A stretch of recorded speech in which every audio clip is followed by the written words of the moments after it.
اعوذ باللہ السمیع العلیم من الشیطان الرجیم بسم اللہ الرحمن الرحیم۔ آپ کو پتہ ہے کہ آج کل خاص طور پہ مسلم معاشروں کے اندر بالخصوص پاکستان، جہاں پہ ہم ریاست مدینہ کو کلیم کر رہے ہیں، لیکن قرآن و سنت کی صریحاً خلاف ورزی کرتے ہوئے معاشرے کا عموماً رویہ یہی رہا ہے کہ خواتین ورثاء کو ان کے حق وراثت سے محروم کیا جاتا رہا ہے اور کیا جا رہا ہے، اور مورث سے منتقل ہونے والی وہ پراپرٹی، خاص طور پر زرعی زمین جو ہے وہ عورتوں کے حوالے نہیں کی جاتی ہے، اس کو روکا جاتا ہے، اور مال کے حصول کی خاطر بعض لوگ عورتوں کے ساتھ اپنے خونی رشتے تقریباً ختم کر دیتے ہیں، اور یہاں تک کہ اگر کوئی عورت کلیم کر لے تو کہا جاتا ہے کہ پھر پیکیوں چلی جائیں گی، انہوں بھائیوں کے ساتھ رشتہ ختم سمجھا جاتا ہے کہ والد کی پراپرٹی سے وہ حصہ مانگ رہی ہے۔ بنیادی طور پر یہ جو سوشو اکنامک سیٹ اپ ہے بر صغیر پاک و ہند کا، اس حوالے سے سب سے پہلے آپ دیکھیں کہ انگریزوں نے وراثت میں بجائے اسلامی قوانین کے رواج کو عملی طور پر جامہ پہنانا تھا، لیکن عورتوں کے حقوق، خواہ انگریز تو کہتا ہے کہ وہ بہت زیادہ وومن پروٹیکشن کے لیے وومن رائٹس کی بات کرتا ہے، لیکن اسلام کے دیے ہوا جو قانون وراثت ہے اس کو بھی عملی جامہ پہنانے کے لیے ریسٹرینٹ جو ہیں وہ کھڑی کی گئیں، اور قانون وراثت کے اندر کچھ ایسی ہرڈلز کریٹ کر دی گئیں کہ عورتوں کو ان کے حق وراثت سے محروم کرنا جو ہے وہ بڑا ہی آسان معاملہ ہوتا رہا ہے۔ اور میں سمجھتا ہوں کہ انگریزوں کی جو باقاعدہ قانون سازی ہے اس میں بھی اگر ہم ان کی اسپرٹ میں دیکھیں تو یہ بات کھل کے سامنے آ جاتی ہے کہ معاملات وراثت میں حق وراثت جو عورتوں کا ہے ان سے محروم کرنے کے عمل کو کافی حد تک انگلش لا نے بھی اس میں رول ادا کیا ہے، اور چونکہ پاکستانی ہم لوگ انڈو پاک معاشرے کا حصہ ہیں اور یہاں پہ عورتوں کو حق وراثت سے حصہ دینا جو ہے خاص طور پہ معیوب بھی سمجھا جاتا رہا ہے، اور جہیز جیسی جو رسم و رواج ہیں ان کی بنا پہ یہ کہا جاتا رہا کہ شادی کی تھی تو وہاں پہ بہت کچھ جہیز دے دیا گیا، لیکن معاملہ یہ ہے جہیز کا معاملہ ایک رسم ہے، جبکہ وراثت جو ہے یہ باقاعدہ طور پر ایک اس کا رائٹ ہے، ایک حق ہے کہ ایک عورت اپنے حق کے طور پر اس کو شرعی حصے کے طور پہ وہ لیتی ہے۔ اور آپ کو پتہ ہے کہ ہمارے معاشرے میں چونکہ لالچ اور خود غرضی بہت زیادہ معاملات ہیں، فرسودہ رسومات ہیں آباء و اجداد کی، جس کی وجہ سے معاملات وراثت میں عورتوں کو ان کا حق دینا توہین سمجھا جاتا ہے، اور بہت سی جو سماجی برائیاں ہیں، حتیٰ کہ ہم نے یہاں تک دیکھا کہ لوگ کہتے تھے کہ جی فلاں جو خاتون تھی بہت زیادہ پراپرٹی، شادی جناب کیسے پراپرٹی چلی جائے گی، دوسری فیملی میں چلی جائے گی، قرآن سے شادی، نعوذ باللہ۔ اس طرح کے معاملات بھی ہم اپنے معاشرے میں دیکھے ہیں اور سنتے رہے ہیں۔ اور پھر عورتوں کے حق وراثت سے محروم کرنا اور زمین کے حصول اور جائیداد کی خاطر ان عورتوں کے ساتھ دھوکہ اور فریب کا رویہ جو ہے وہ روا رکھنا، اور دھوکے اور فریب کے ساتھ عورتوں کی پراپرٹی اپنے نام منتقل کروا لینا، ان سے غلط بیانی کر کے عورتوں کو کچھ بتایا نہیں جاتا اور ان سے انگوٹھے لگوا لیے گئے، یا بعض اوقات ان سے جناب ہبا کروا لیا گیا۔ پچھلے دنوں ہم نے کیس میں دیکھا کہ وہ عورت کے بچوں کو کہا گیا کہ تمہاری ماں نے اپنی والدہ کو 30 سال پہلے ہبا کر دیا تھا۔ ارے بھیا، وہ عورت بیچاری 30 سال پہلے اس نے ہبا، جب وہ کہتے پٹ اٹھی کہ نہیں میں نے ہبا نہیں کیا تھا، تو بھائیوں نے پراپرٹی سے محروم کرنے کے لیے عورت کو وہ ناجائز طور پر ہی دھوکہ فریب کرتے ہوئے جو ہے وہ ہبا کا اندراج کروایا تھا۔ پٹواری علاقے سے ملی بھگت کر کے تحصیلدار کے معاملہ آپ کے سامنے ہے کہ محکمہ مال کے افسران جو کرتے ہیں وہ آپ لوگ مجھ سے بہتر جانتے ہیں۔ اور آپ کو پتہ ہے کہ وراثت سے عورتوں کو محروم، حتیٰ کہ بعض صورتحال میں خونی رشتہ تسلیم کرنے سے بھی انکاری ہو جاتے ہیں۔ حصہ نہیں دینا، وراثت نہیں دینی۔ ویسے ہم حاجی صاحب ہیں، ویسے ہم بڑے نیک ہیں، لیکن ہم نے وراثت میں سے حصہ نہیں دینا۔ ویسے ہم سارے معاملات کرتے ہیں۔ اور بعض صورتحال میں تو یہاں تک ہوتا ہے کہ جو میل ممبرز ہوتے ہیں وہ اپنے آپ کو واحد وارث ظاہر کر کے سالم اراضی اپنے نام منتقل کروا لیتے ہیں۔ جو لوگ ایسا کرتے ہیں، سیدھی سی بات ہے صاحب، مسلمان ہیں۔ اور یہ بات ذہن میں رکھیے گا صاحب کہ پوری دنیا میں اللہ سے انکار کرنے والے لوگ تو مل جاتے ہیں، لیکن موت سے انکار کرنے والا کوئی نہیں ملتا ہے۔ ہر انسان جو ہے اس کو پتہ ہے کہ اس نے مرنا ہے، تو ایسا کام جو بھی کرتا ہے وہ اپنا پیٹ جہنم کی آگ سے بھرتا ہے، کیونکہ قرآن اور حدیث مبارکہ میں کئی دفعہ عورتوں کو حق کے وراثت سے محروم کر کے جو لوگ اپنا پیٹ بھرتے ہیں وہ بنیادی طور پر قرآن و حدیث سے یہ ثابت ہے کہ وہ جہنم کے انگاروں سے اپنا پیٹ بھرتے ہیں۔ اور ہمارے استاد محترم کہا کرتے تھے کہ جہنم میں وہاں پہ آگ نہیں ہوگی، ہر بندہ اپنی آگ اپنے اعمال، اپنے برے اعمال کی صورت میں خود ہی اٹھا کے لے جائے گا۔ اور پچھلے دنوں ہم نے دیکھا کہ سپریم کورٹ آف پاکستان میں بھی 20 ایسے فیصلہ جات موجود ہیں، اور خاص طور پہ 2016 CMR پیج 763 کو جب ہم دیکھتے ہیں تو واضح ہو جاتا ہے کہ ایک فوت ہونے والے کے وارثان کو ان کے شرعی حق سے محروم کیے کرنے کے لیے لوگ کس طرح سے ہتھ کنڈے، اچھے ہتھ کنڈے استعمال کرتے ہیں، اور اپنی بہنوں کو اب وارث ڈکلیئر ہی نہیں کرواتے، اور حتیٰ کہ ان کو بیچ میں سے نکلوا دیتے ہیں، دھوکہ فریب کے ساتھ ان سے ہبا کروا لیتے ہیں۔ اور آپ کو پتہ ہے کہ 2011 کے اندر باقاعدہ طور پر خواتین کے خلاف جرائم کے حوالے سے باقاعدہ طور پر قانون سازی بھی کی گئی، اور پاکستان پینل کوڈ کے اندر باقاعدہ طور پر چیپٹر 20A جو ہے وہ ایجاد کی گئی، اور اوفینسز اگینسٹ وومن کے نام سے باقاعدہ طور پر ایک چیپٹر 20A جو ہے وہ اس کا اضافہ کیا گیا تھا۔ اور باقاعدہ طور پر 2011 میں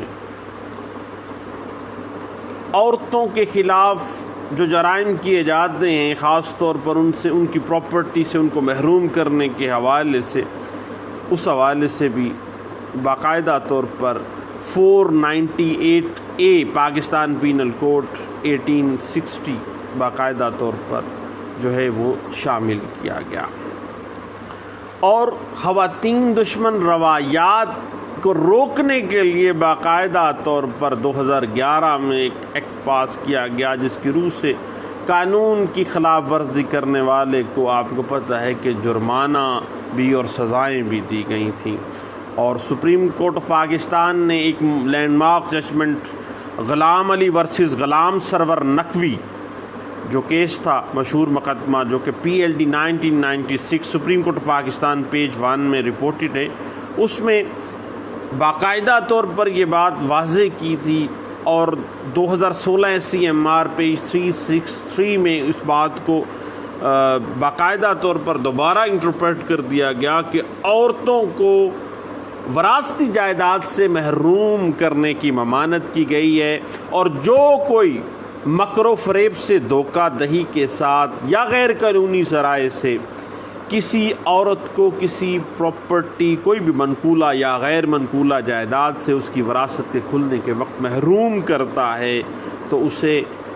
باقاعدہ طور پر کسی ایک قسم کی سزا جو کہ 10 سال تک ہو سکتی ہے مگر 5 سال سے کم نہیں ہوگی، یا 10 لاکھ روپے تک جرمانہ، حتیٰ کہ دونوں سزائیں بیک وقت بھی ایسے شخص کو دی جائیں گی جو عورتوں کو حق وراثت سے محروم کرتا ہے۔ اگر ہم section 498A Pakistan penal code 1860 کا ضابطہ کو دیکھیں تو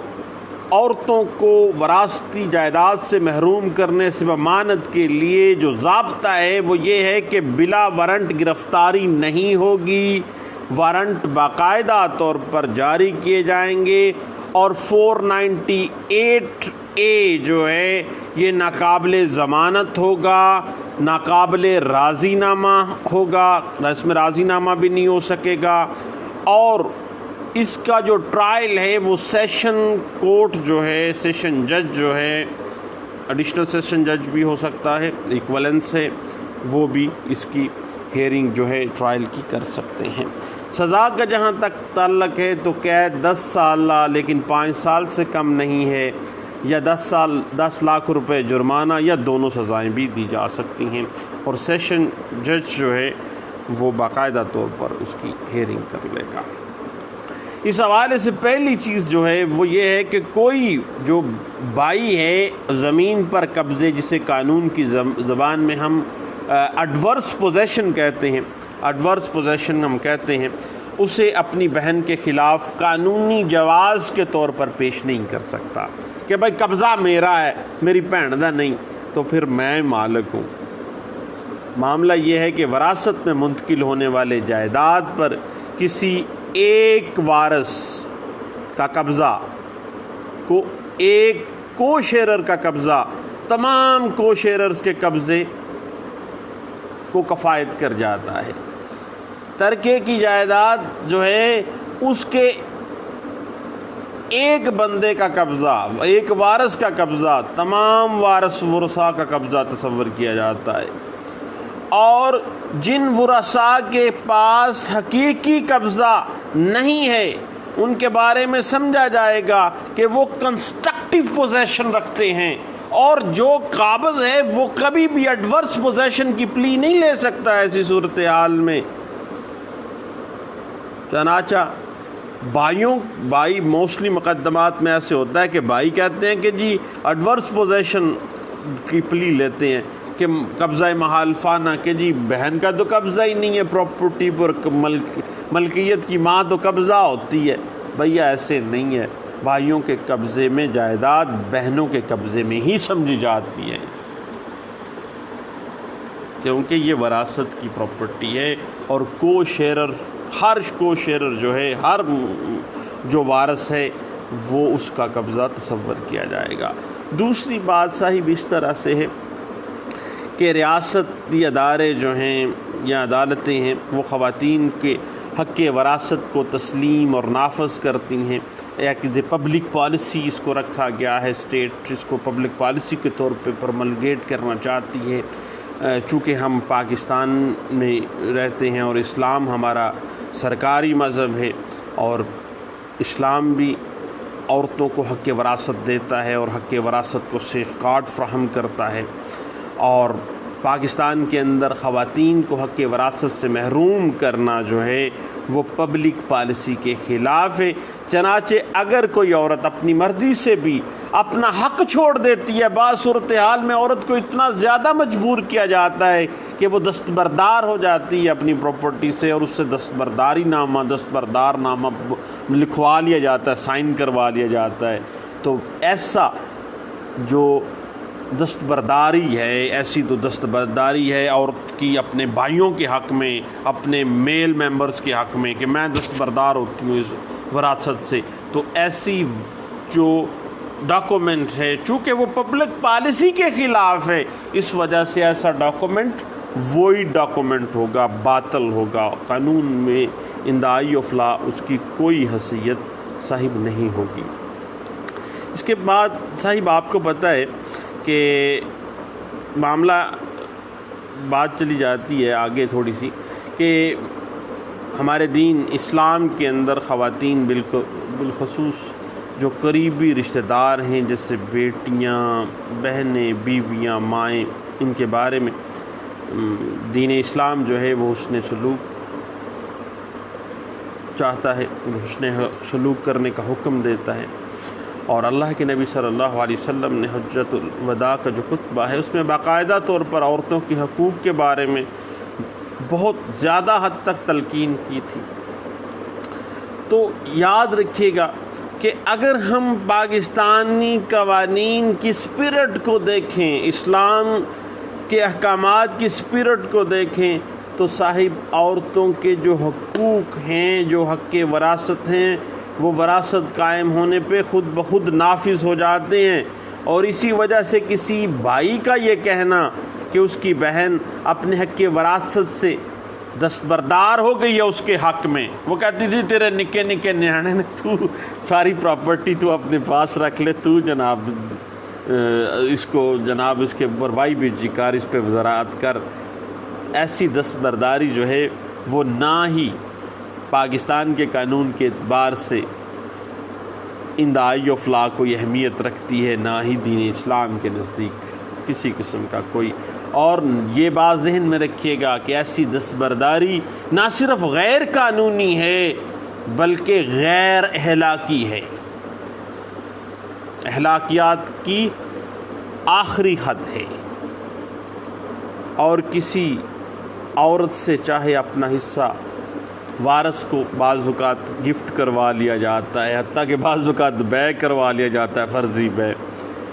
اور انڈر انفلوئنس جو ہے وہ ناجائز دبدبا کر کے عورت سے بے نامہ لکھوا لیا جاتا ہے، حتیٰ کہ اقرار نامہ، یا بعض صورتحال میں کیا کرتے ہیں ہبہ نامہ لکھوا لیتے ہیں۔ تو تمام جو بھی ایسا ڈاکومنٹ بنے گا تو اس کے حوالے سے بیسک جو قانونی پرزمپشن آف لا ہے وہ یہ ہے کہ جو بینیفیشری ہے اس ہبے کا، اس اقرار نامے کا، اس بے نامے کا، اس نے ظلم و ستم کرتے ہوئے اپنی حیثیت کا ناجائز فائدہ اٹھاتے ہوئے اس عورت سے دستبرداری لکھوائی ہے، ہبہ نامہ لکھوایا ہے، یا اقرار نامہ لکھوایا ہے، یا بے نامہ لکھوایا ہے۔ اس حوالے سے 2016 SCMR پیج 763 کو صاحب ضرور دیکھیے گا۔ اور اس حوالے سے جو کیس لا ہے Ghulam Ali versus Ghulam Sarwar Naqvi PLD 1996 Supreme Court page 1 جو ہے وہ بھی ہمیں اس حوالے سے اس بات کو جو ہے واضح کر دیتے ہیں۔ یاد رکھیے گا کہ قرآن و سنت جو ہے وہ ہمیں عورتوں کے حقوق کے حوالے سے بہت زیادہ تلقین کرتے ہیں، اور جب بھی پاکستان میں بھی قانون یہی کہتا ہے کہ حق وراثت سے اگر کوئی عورت محروم کر دی گئی ہے تو وہ نہ صرف سول لٹیگیشن یعنی باقاعدہ طور پر دعویٰ دائر کر سکتی ہے ڈیکلریشن کا، بلکہ 498A پاکستان پینل کوڈ 1860 کے تحت باقاعدہ طور پر قانونی چارہ جوئی کرے گی، اور ذمہ داران کو 10 سال تک سزا جو 5 سال سے کم نہیں ہوگی، اور 10 لاکھ روپے تک جرمانہ، یا یہ دونوں سزائیں بھی کروا سکتی ہے۔ اس حوالے سے صاحب اگر ہم سول لٹیگیشن میں ڈیکلریٹری سوٹس کو دیکھنا چاہیں تو PLJ 2006 supreme court Pakistan page 12 جو ہے وہ ہمیں کچھ گائیڈ لائنز فراہم کر دیتی ہے۔ یاد رکھیے گا کہ جو ہی ایک شخص فوت ہوتا ہے، وراثت چھوڑ جاتا ہے، تو وراثت کا باقاعدہ اندراج کوئی مینڈیٹری نہیں ہے۔ جو ہی ایک بندہ فوت ہوا ہے، اس کی فوتیدگی کے ساتھ ہی اس کے ورثاء کو شرعی حصص کے مطابق جو وراثت ہے وہ منتقل تصور کی جائے گی کہ وہ منتقل ہو چکی ہیں، اور قطعی صورت کسی کو اس کے شرعی حصے سے جو وراثت سے اس کو ملتا ہے اس سے محروم نہیں کیا جا سکتا. اس حوالے سے 1997 SCMR پیج 281 جو ہے وہ ہمیں کچھ گائیڈ لائنز دے دیتی ہے. بعض اوقات ایک بات اور سامنے آ جاتی ہے، ہمارے بزرگ جو وکلاء ہیں وہ اس حوالے سے کافی میں سمجھتا ہوں ویجیلنٹ ہوتے ہیں، اور ہم دیکھتے ہیں وہ کیس بھی بڑا لمبا چلتا ہے، اور بعض صورتحال میں وہ ڈاکومنٹ ہی بہت جو ہے وہ فیک ڈاکومنٹ 30 سال پرانا 20 سال پرانا ڈاکومنٹ ہے. اس وقت پہلے یہ ہبہ نامہ کر گئی تھی تو فتن اپنی ماں کو دے گئی تھی، اپنے بھائی کو دے گئی تھی عورت کو، یعنی عورت کو وراثت سے محروم کرنے کے لیے اس حد تک ایک بھائی چلا جاتا ہے. برصغیر پاک و ہند میں چونکہ ہماری جو رسم و رواج ہیں وہ ہندوانہ ہیں، اور آج تک یہ بات ہمارے ذہنوں سے نہیں نکل پائی ہے صحیح. تو یاد رکھیے گا یہ بات بھی کہ وراثت کو حاصل کرنے کے لیے جب بھی آپ لٹیگیشن میں جاتے ہیں تو کوئی لیمیٹیشن مقرر نہیں ہے، اور حق وراثت کبھی بھی ختم نہیں ہوتا، کبھی بھی لیمیٹیشن اس کو باہر نہیں کرتی. یاد رکھیے گا کہ ہر نئے عمل سے نئی کاز آف ایکشن اکرو ہو جاتی ہے، اور جب کسی کو حق وراثت سے محروم کیا جاتا ہے تو ہر دن ایک نئی کاز آف ایکشن اکرو ہو جاتی ہے، اور ایسی صورتحال میں لمیٹیشن کبھی بھی آڑے نہیں آئے گی. اس حوالے سے 2002 YLR پیج 242 جو ہے یہ ہمیں گائیڈ لائنز فراہم کر دیتی ہے، واضح کر دیتی ہے کہ صاحب جب بھی وراثت کا معاملہ آ جائے گا کبھی بھی لمیٹیشن جو ہے وہ آڑے نہیں آئے گی، نو لمیٹیشن. اور اس کے بعد دستبردار نامہ لکھوا لینا بہنوں سے یا عورتوں سے. تو یاد رکھیے گا کہ بہنوں کا بھائیوں کے حق میں وراثت سے دستبردار ہونا نہ صرف خلاف اسلام ہے بلکہ پاکستان کے قانون اور پاکستان کے آئین کی خلاف ورزی ہے، کیونکہ آئین Pakistan article 24 article 25 right safeguard to right of property دے رہا ہے. حق وراثت اس پراپرٹی کا جو ہے وہ اس کا آئینی اور قانونی حق ہے، اور اس عورت کو اگر دستبردار نامہ لکھوا کے ایک ڈاکومنٹ کے ذریعے اگر محروم کیا جاتا ہے تو ایسی صورتحال میں قطعی صورت ایسے لوگ معافی کے مستحق نہیں ہیں، اور کبھی بھی قانون ایسے لوگوں کو کبھی بھی سپورٹ نہیں کرے گا اور نہ ہی ہیلپ کرے گا. اور اس حوالے سے 2016 SCMR پیج 763 یہ بات واضح کر دیتی ہے کہ عورتوں کو حق کے وراثت سے محروم کرنا کسی بھی صورتحال میں دستبرداری نامے سے، اقرار نامے کے ذریعے، ہبے نامے سے انگوٹھا لگا کے، بے نامہ کروا کے، کسی بھی طریقے سے محروم کرنا جو ہے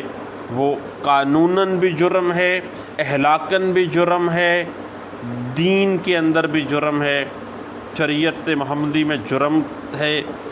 اور آئین پاکستان جو ہے اس کے تحت بھی یہ جرم ہے. اور اس حوالے سے 2016 SCMR پیج 763 جو ہے وہ ہمیں کچھ گائیڈ لائنز فراہم کر دیتی ہے. صاحب دعاؤں میں یاد رکھیے گا، اور پھر انشاءاللہ دوبارہ ملتے ہیں. Thank you. اللہ حافظ.